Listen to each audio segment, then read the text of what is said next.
1 கொரிந்தியர் 6:3 தேவதூதர்களையும் நியாயம் தீர்ப்போம் என்று அறியீர்களா?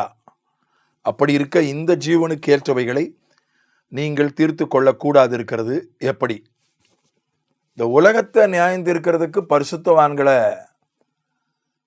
அதுக்கு பரிசுத்தவான் என்கிற தகுதி தேவை. ஆனால் தேவதூதர்களை நியாயம் தீர்க்கிறதுக்கு அந்த தகுதி கூட தேவையில்லை, பரிசுத்தவான் என்கிற தகுதி கூட தேவையில்லை. தேவதூதர்களை, அவர்களுக்கு ஒரு நியாய தீர்ப்பு இருக்கு. 2 விதமான தேவதூதர்கள் பல செய்திகளில் பல சந்தர்ப்பங்களில் சொல்லியிருக்கிறேன். இதை மறுபடியும் விளக்கப் போவதில்லை. 2 விதமான தேவதூதர்கள். ஒன்று லூசிஃபர் தலைமையில் தள்ளப்பட்ட தேவதூதர்கள். அவர்கள் ஒரு இறுதியான நியாய தீர்ப்பை சந்திக்க போகிறார்கள். இப்பொழுது வெளியில தான் சுத்திட்டு இருக்கிறாங்க. அவர்களுக்கு ஜாமீன் கிடைச்சி வெளியே சுத்திட்டு இருக்காங்க. யோவான்ல ஆண்டவர் சொல்றார், அந்த உலகத்தினுடைய அதிபதி நியாயம் தீர்க்கப்பட்டான் என்று சொல்கிறார்.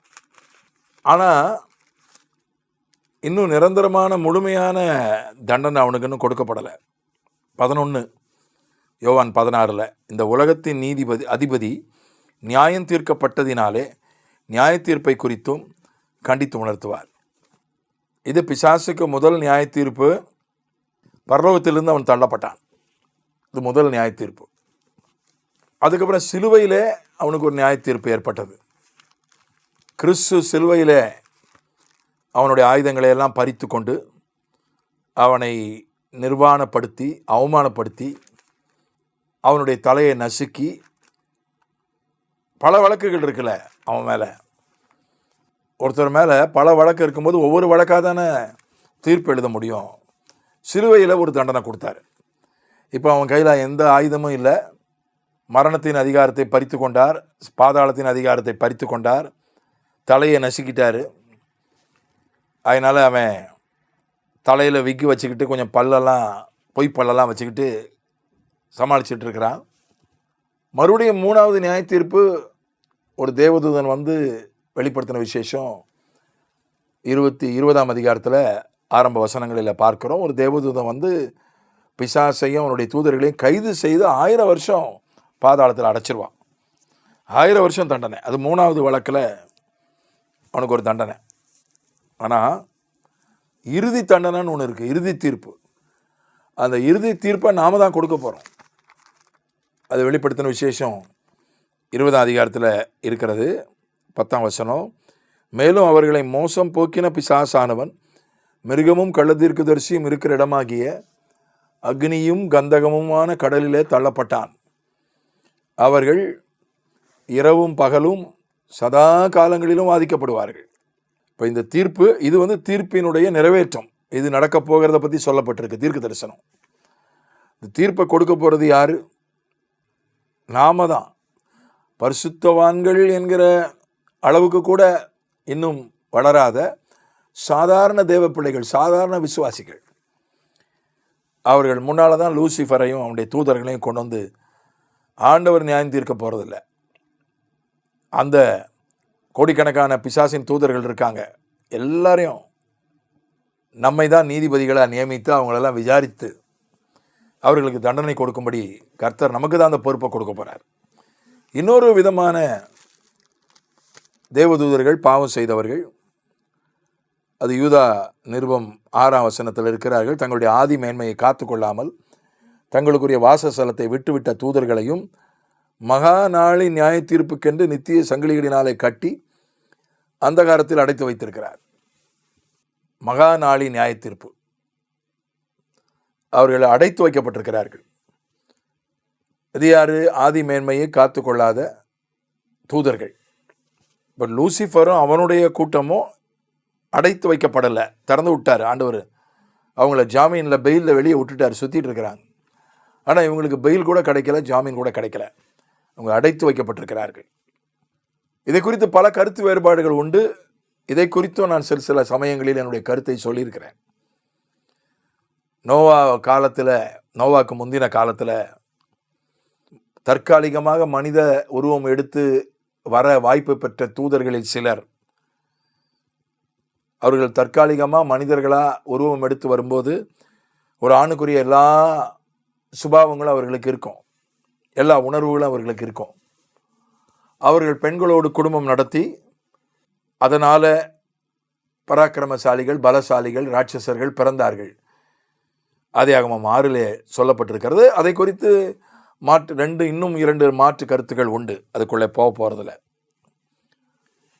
அதே தான் 2 பேதுருலையும் நம்ம படிக்கிறோம்.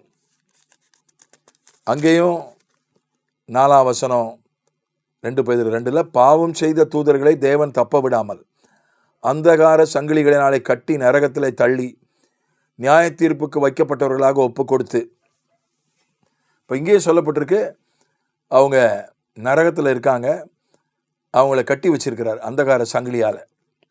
இப்போ இவங்களையும் நம்ம முன்னால் தான் கொண்டு வந்து நிறுத்துவார். இப்போ பார்த்தீங்கன்னா எம்எல்ஏக்கள், எம்பிக்களுக்குன்னு தனி கோர்ட் இப்போ அமைச்சிருக்காங்க. இப்போ ஒரு சில ஆண்டுகளுக்கு முன்பதாகத்தான் அமைத்தார்கள். முன்பெல்லாம் எம்எல்ஏ, எம்பிக்கள் மேலே வழக்கு இருந்தால் அது பொதுவான கோர்ட்டில் தான் நடக்கும். இப்போ சில ஆண்டுகளுக்கு முன்பு எம்எல்ஏ, எம்பிக்குனே தனி கோர்ட், அவர்கள் மேலே இருக்கிற வழக்கை விசாரிக்கவே தனி கோர்ட். அந்த மாதிரி ஆண்டவர் ஒரு தனி கோர்ட் அமைப்பார். நியாயத்தீர்ப்பு நாளில் தேவதூதர்களை விசாரிப்பதற்கென்று தனி கோர்ட் நியமிப்பார். அதனுடைய நீதிபதிகளாக, ஏன்னா அவங்க கோடிக்கணக்கான பேர், அவ்வளோ பேரையும் விசாரிக்கணுமே. அந்த கோர்ட்டினுடைய நீதிபதிகளாக சாதாரண தேவ பிள்ளைகள், பரிசுத்தவான் என்கிற நிலையை கூட எட்டாத சாதாரண தேவ பிள்ளைகள், சாதாரண விசுவாசிகள் நியமிக்கப்படுவார்கள். அதனால் ஆண்டவர் நம்மை அந்த அளவுக்கு வைத்திருக்கிறார். ஒன்று, அது ஒரு கோணம். இன்னொரு கோணம் இருக்கிறது, தேவ தூதர்கள் மனுஷனை விட பெரியவர்கள். மனிதனை தேவதூதரையிலும் சற்று சிறியவன் ஆக்கினீர் என்று தான் 8ஆம் சங்கீதத்திலையும் படிக்கிறோம், எபிரேயர் 2 படிக்கிறோம். தேவதூதரையிலும் சற்று சிறியவாக்கப்பட்டிருந்த கிறிஸ்துன்னு படிக்கிறோம். தேவதூதர்கள் மனிதர்களை விட பெரியவர்கள். பெரியவர்கள் தவறு செய்யும்போது சிறியவர்கள் அவர்களை விசாரித்து அவர்களுக்கு தண்டனை கொடுக்கக்கூடிய நிலைமை ஏற்படுகிறது. அதை நம்ம கவனிக்கணும். சத்துருவின் சகல வல்லமையை மேற்கொள்வதற்கு நான் உங்களுக்கு அதிகாரம் கொடுக்குறேன்னு கர்த்தர் நம்மக்கிட்ட கொடுத்துட்டாரு. பிசாசை மேற்கொள்கிற அதிகாரத்தை நம்மக்கிட்ட கொடுத்துட்டாரு. பிசாசு தேவதூதனாக இருந்தவன், அதுவும் விசேஷமான ஒரு தேவதூதன், ஒரு தேவதூதர்கள் கூட்டத்துக்கு தலைவனாக இருந்தவன், ஞானத்தில் விசேஷமானவன், அழகில் விசேஷமானவன், விடிவெளி நட்சத்திரம்னு பேர் பெற்றவன். அப்படிப்பட்டவனை அவன் பாவம் செய்தபடியால் அவன் நிலைமை என்ன ஆச்சு பாருங்க.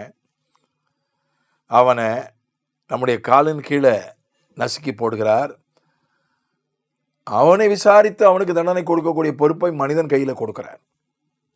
அதனால் எவ்வளவு பெரிய நிலையில் இருந்தாலும், ஆவிக்குரிய வாழ்க்கையில், ஊழியத்தில், வயதில், அனுபவத்தில், பாவத்தில் விழுந்துட்டா நம்மை விட சிறியவர்கள் முன்னால் போய் கைகட்டி நிற்க வேண்டிய, அவர்கள் நம்மை விசாரிக்கக்கூடிய நிலைமை வந்துடும்.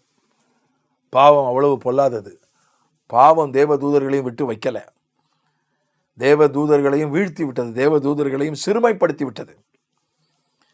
பாவம் நம்மை சிறுமைப்படுத்தக்கூடியது. பாவம் எந்த ஜனத்துக்கும் இகழ்ச்சி என்று நீதிமொழிகளில் படிக்கிறோம். அது இகழ்ச்சியை கொண்டு வருகிறது. ஆகவே ஒரு பக்கம் நாம் தூதர்களையும் விசாரித்து தண்டிக்கப் போகிறோம் என்கிற அந்த பெருமிதம், அந்த நம்பிக்கை நமக்கு தேவை. இன்னொரு பக்கம் எச்சரிக்கை நமக்கு தேவை.